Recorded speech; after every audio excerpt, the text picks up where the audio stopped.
हरे कृष्णा।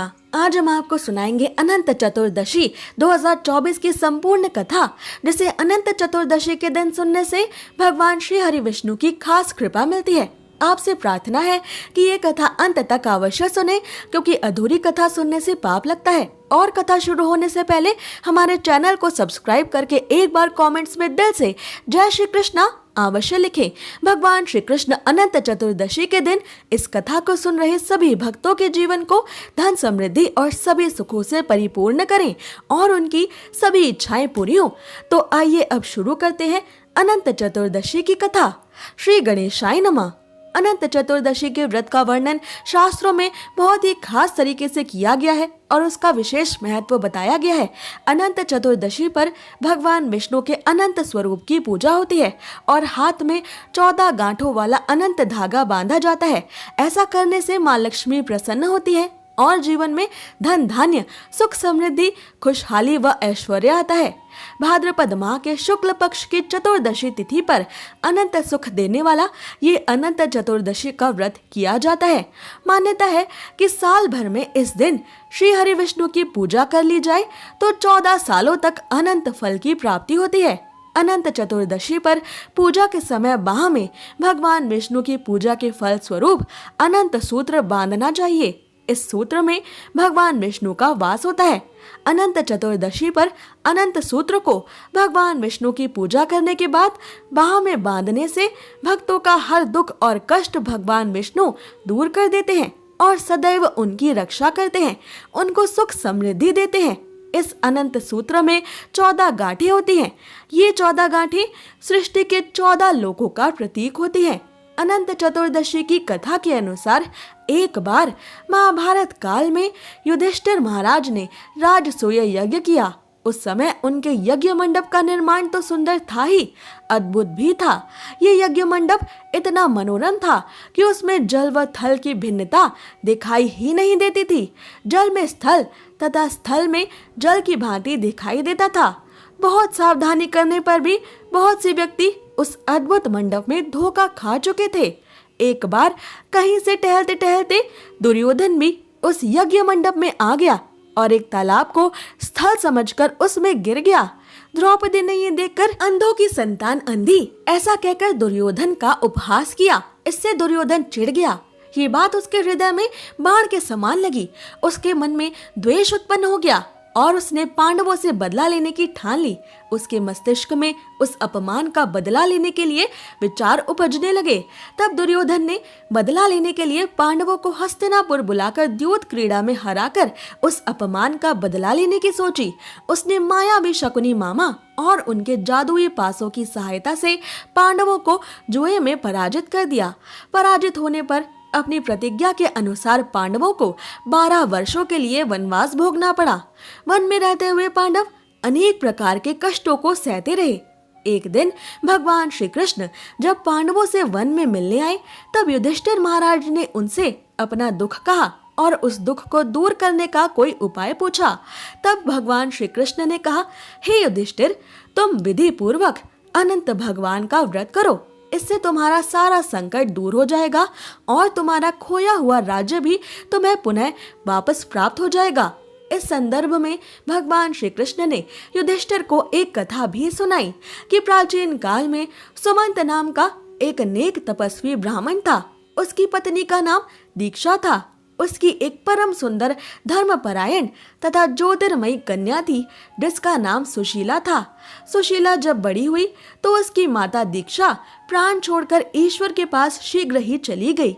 पत्नी के स्वर्गवासी हो जाने के बाद सुमंत ने कर्कशा नाम की एक स्त्री से दूसरा विवाह कर लिया और अपनी बेटी सुशीला का विवाह उस ब्राह्मण सुमंत ने कौंडिन्य ऋषि के साथ संपन्न कर दिया। फिर विदाई के समय कुछ देने की बात पर कर्कशा ने अपने दामाद को कुछ ईंटें और पत्थरों के टुकड़े बांध कर दे दिए। ये देखकर कौंडिन्य ऋषि बहुत दुखी होकर अपनी पत्नी को लेकर अपने आश्रम की ओर वापस चल दिए, परंतु उन्हें रास्ता पार करने में ही देर रात हो गई तो वो एक नदी के तट पर संध्या करने लगे। तभी सुशीला ने देखा कि वहां पर बहुत सी स्त्रियां सुंदर वस्त्र धारण करके किसी दिव्य देवता की पूजा कर रही थी। सुशीला ने उनके पास जाकर पूछा कि वो कौन सी पूजा कर रही हैं और इस पूजा का क्या पुण्य लाभ है और ये कौन से देवता है। सुशीला के ऐसा पूछने पर उन सभी स्त्रियों ने सुशीला को विधि पूर्वक अनंत भगवान के व्रत का महत्व और महिमा बताई। सुशीला ने वहीं उस व्रत का अनुष्ठान किया और 14 गांठों वाला एक डोरा अपने हाथ में बांधकर ऋषि कौंडिन्य के पास वापस लौट आई। जब कौंडिन्य ऋषि ने सुशीला से उसके हाथ पर बंधे डोरे के बारे में पूछा तो उसने सारी बात बता दी। तो कौंडिन्य ऋषि ने उस डोरे को तोड़कर अग्नि में डाल दिया। इससे भगवान अनंत जी का अपमान हुआ। परिणाम स्वरूप ऋषि कौंडिन्य सदा दुखी रहने लगे। उनकी सारी सुख संपत्ति नष्ट हो गई। जब उन्होंने इस दरिद्रता का कारण अपनी पत्नी से पूछा तो सुशीला ने अनंत भगवान का डोरा जलाने की बात कही। तब पश्चाताप करते हुए ऋषि कौंडिन्य अनंत भगवान के उस रक्षा सूत्र यानी उस दिव्य डोरे की प्राप्ति के लिए वन में तपस्या करने चले गए। वन में कई दिनों तक भटकते भटकते निराश होकर एक दिन कौंडिन्य ऋषि भूमि पर गिर पड़े। तभी वहां अनंत भगवान श्री हरि विष्णु साक्षात प्रकट होकर बोले कि हे कौंडिन्य, तुमने मेरा तिरस्कार किया था, उसी से तुम्हें इतना सारा कष्ट भोगना पड़ा। तुम दुखी हुए, पर अब तुमने पश्चाताप कर लिया है, इसलिए अब मैं तुमसे प्रसन्न हूँ। अब तुम घर जाकर विधि पूर्वक अनंत व्रत करो। 14 वर्षों तक श्रद्धा से ये व्रत करने से तुम्हारा हर दुख दूर हो जाएगा। तुम धन धान्य से संपन्न हो जाओगे। कौंडिन्य ऋषि ने भगवान अनंत श्री हरि विष्णु के कहने पर वैसा ही किया और उन्हें अपने जीवन के सारे दुख क्लेशों से मुक्ति मिल गई। ये पूरी कथा भगवान श्री कृष्ण के द्वारा वन में दुखी पांडवों और युधिष्ठिर महाराज को सुनाई गई। इसके बाद भगवान श्री कृष्ण की आज्ञा से युधिष्ठिर जी ने भी अनंत भगवान का ये व्रत किया, जिसके प्रभाव से पांडव महाभारत संग्राम में विजयी हुए तथा चिरकाल तक आर्य व्रत पर सुख समृद्धि से राज्य करते रहे। तो प्रेम से बोलिए अनंत भगवान की जय, अनंत चतुर्दशी व्रत की जय।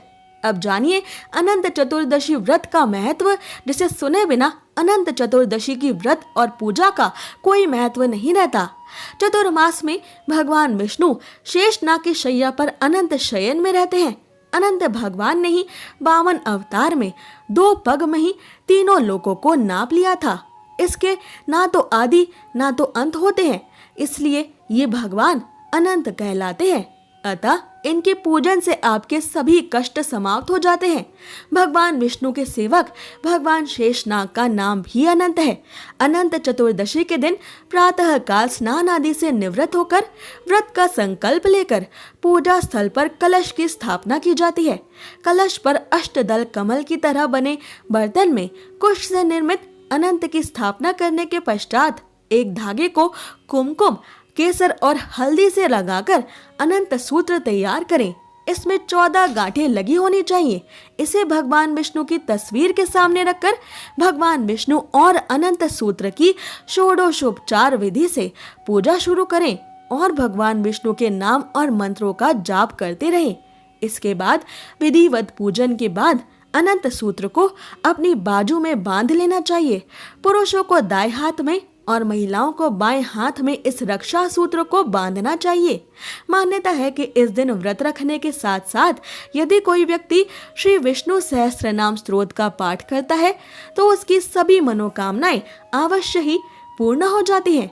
धन धान्य, सुख संपदा आदि की कामना से ये अनंत चतुर्दशी का व्रत प्राचीन काल से ही किया जाता है। अनंत चतुर्दशी की पूजा किसी पवित्र नदी, सरोवर के किनारे करने का विधान प्राचीन काल से ही चला आ रहा है। पर यदि आप किसी पवित्र नदी पर इस दिन ना जा सके तो भी ठीक है, आप घर पर ही मंदिर में अनंत चतुर्दशी की पूजा अर्चना विधि विधान के साथ संपन्न कर सकते हैं। भगवान विष्णु सहज ही आपकी थोड़ी सी भी सेवा से इस दिन अवश्य प्रसन्न हो जाएंगे। इसके बाद अनंत चतुर्दशी के दिन अनंत चतुर्दशी की कथा अवश्य पढ़नी या सुननी चाहिए, क्योंकि अनंत चतुर्दशी की महिमामयी व्रत कथा और भगवान श्री कृष्ण की लीलाएं पढ़े बिना इस दिन अनंत चतुर्दशी का व्रत और अनंत चतुर्दशी की पूजा पूरी नहीं मानी जाती और न ही आपको इस व्रत का पूरा फल मिल पाता है। साथ ही भगवान विष्णु और माता लक्ष्मी की पूजा अर्चना विधि विधान से ही संपन्न करनी चाहिए। अंत में श्री हरि विष्णु और माता लक्ष्मी के साथ में आरती करें, फिर ब्राह्मणों को भोजन कराएं। ब्राह्मणों को भोजन कराने के बाद परिवार के साथ मिलकर आप प्रसाद ग्रहण करें।